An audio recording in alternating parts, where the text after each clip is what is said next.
आणि इथे जमलेल्या माझ्या छोट्या मोठ्या बालमित्रांनो, मी आज तुम्हाला सावित्रीबाई फुले यांच्याविषयी काही 4 शब्द सांगणार आहे. ते तुम्ही शांत चित्ताने ऐकून घ्यावे अशी माझी नम्र विनंती. शिक्षणाच्या स्वर्गाचे जिने उघडले दार, शिक्षणाच्या स्वर्गाचे जिने उघडले दार.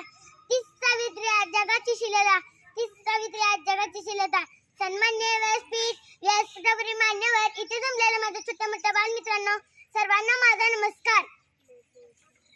महाराष्ट्राची दिव्य ज्योती ओवाळू त्यांची आरती, महाराष्ट्राची दिव्य ज्योती ओवाळू त्यांची आरती. नमन माझे सावित्री, आज आहे त्यांची जयंती, आज आहे त्यांची जयंती. सावित्रीबाई फुले ह्या भारताच्या पहिल्या शिक्षिका होत्या. सावित्रीबाई फुले यांचा जन्म 1803 जानेवारी 31 रोजी झाला.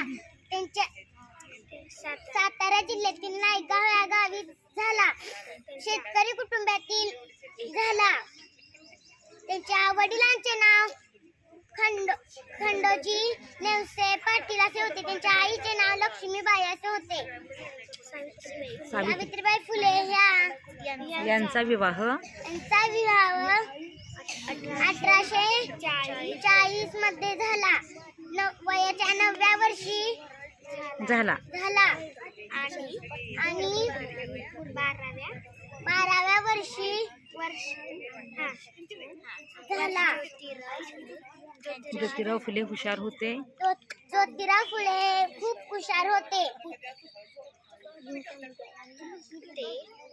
त्यांनी सावित्रीबाईंना लिहायला वाचायला शिकवले. ज्योतिराव फुले हे लग्नानंतर